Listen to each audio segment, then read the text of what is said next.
Hi, this is Jen Rubin, editor-in-chief of the Contrarian. I am delighted to welcome to our program Maria Archila. She is the New York State Director of the Working Families Party. Welcome, Maria. It's so nice to see you. Thank you so much for having me. Tell us a little bit about the Working Families Party for those of us who are not familiar with it. Well, the Working Families Party is a real political party with presence in more than 12 states, a party that started in New York with the premise that our politics should really be focused on the needs of workers and their families. We started in the late 90s in response to the NAFTA agreements that were sending so many working class communities and families, sort of separating them and alienating them from the Democratic Party. And we have been building real political parties in many states, including in New York, where I am based, where we have the largest presence of the Working Families Party. And we are a party that connects the people who are organized in unions and community with social movements and individuals who believe that our politics should be centered on everyday people and not captured by the rich and corporations. Well, we certainly have a situation in this country where it seems like the very, very, very rich are accumulating power, accumulating money to the exclusion of the rest of us. So the Working Families Party is very much involved in April 5. Tell us a little bit, first of all, about how the April 5 Day of Action kind of came about. What was the rationale and what groups decided to begin to plan something? Yes, so we have all been witnessing as Donald Trump and Elon Musk try to essentially take away so many of the infrastructure that supports people's lives, whether it is Medicaid or Medicare or Social Security, really trying to dismantle so many of the elements of our government that are focused on serving people. And so we have seen them fire thousands of federal workers. We have seen them use their power to punish political dissent. And so labor unions, community organizations, progressive organizations, organizations of people who were just fired by the Trump administration have come together to say, we will not accept the abuses of power of this administration. We see exactly what is happening.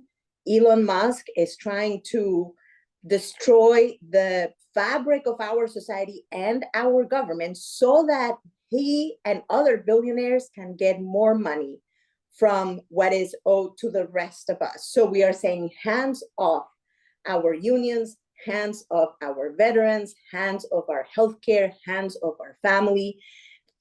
And we have a very broad coalition that includes some of the largest labor unions, organizations like Move On, Indivisible, the Working Families Party, the network of federal workers, and so many more. These will be, April 5th, will be the largest day of demonstrations that we have seen in this Trump regime, the second administration. We expect over 1,000 events happening across the city, across the country. In New York State alone, there are 60 events. So we're not talking about just the big cities. We're not talking about just a march in New York City and LA. We're talking about thousands of cities, thousands of communities that are coming together to say, hands off our families, our rights, our dignity. And we are doing it because we need to remind each other that we are not alone. What Donald Trump and Elon Musk are counting on is our fear, is our retreat from the pact that we have made with each other. That we belong together. They're counting on us to give up, to retreat into our homes and into our phones, and to say, let me just protect myself and my closest loved ones, and let the rest happen what will happen. And we cannot give them that. So turning out on the streets will remind us that the power is in our hands, that we will not succumb to the fear that they want us to experience. We will not succumb to their threats. We will not accept their dismantling of all that is dear to us. And we will do it not just with our closest friends, but with thousands and thousands and thousands of people we don't know, but whose destiny is intertwined with ours. Exactly. And you're going to be in all 50 states, multiple venues in many of those states. There are going to be displays and rallies in other countries in sympathy with this. There are a couple in London I know of. It has really kind of taken fire. I am sure you watched, maybe not all of, but part of Senator Booker's speech on the Senate floor. Did that resonate with you and members of the Working Families Party? Absolutely. Senator Booker, I think, really stepped into the silence that we were hearing from the Senate and from Senate Democrats, quite frankly, who seemed disoriented by the speed at which Donald Trump is destroying everything, and who seemed to be struggling to find their footing. And Cory Booker said, I have prepared myself to take as much space as possible and bring the voices of the people into the halls of the Senate, to remind people that all of their stories are real, and that the policy decisions that are being made by Donald Trump and Elon Musk are policy decisions that are impacting every aspect of people's lives.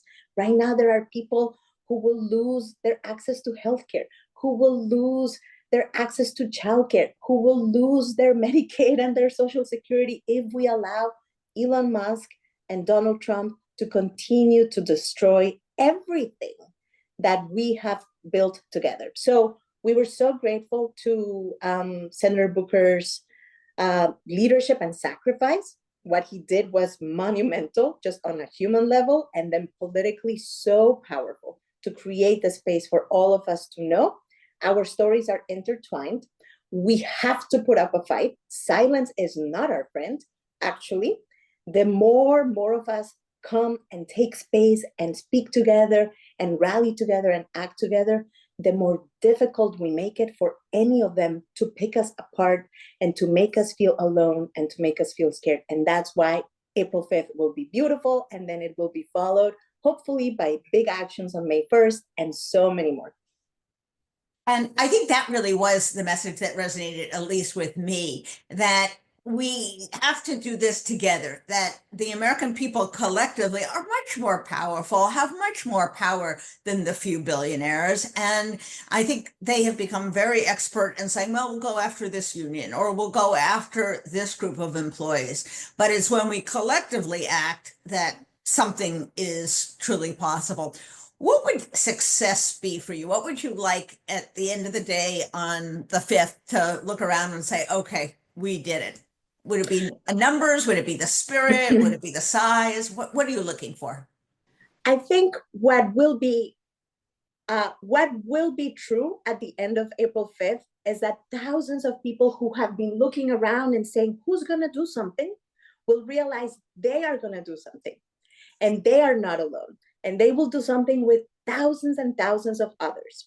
And that will send the message to the law firms, to the universities, to the people who are maybe thinking what we should do is get really small and not make noise and just like protect ourselves.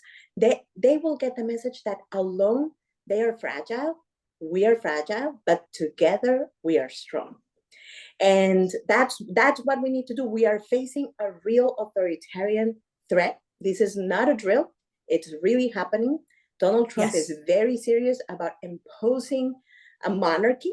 He has used those words, and we need to make sure that we don't get distracted by his attempts to confuse us and distract us. They are doing exactly what they plan to do, and so we need to respond with that level of moral clarity and clear vision that if we don't act together, they will pick us apart.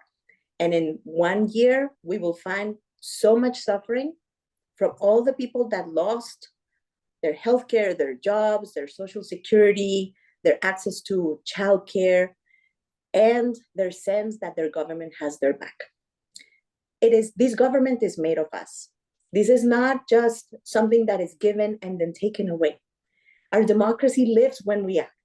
It becomes real every single time that we take a step. And they cannot take it away. So it is all of us looking around and saying, I have a role, you have a role, we're not alone. We're in this together, and we're going to do it. That is such a powerful statement, and spoken from someone who was not born in this country, who has embraced America at its best and its values. And I think that's part of why you and the movement are so powerful. It doesn't matter where you come from. It doesn't matter what your status is, what your gender is, what your race is, even what your politics are. On a human level, this is about standing up for ourselves and for our democracy. And I must say, we have seen over and over again throughout history, and I told this to our contrarian audience, that it's not the politicians who lead. In every social movement, it is always from the bottom up.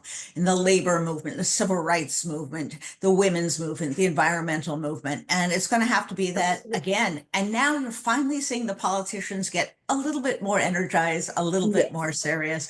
So thank you for all you are doing, Ana Maria. And which event are you going to be at? You have so many to choose from in New York. Or are you going to go to a bunch of them?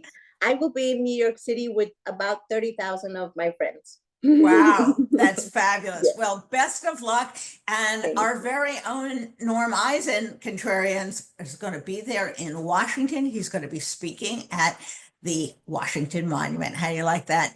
Ana Maria, thank you so much. Best of luck, and we'll see you again soon. Thanks so much. Thank you so much for inviting me, and thank you for all the work you have done and you are doing every day. Thank you. I will say that without voices like yours, we would be nowhere. So thank you.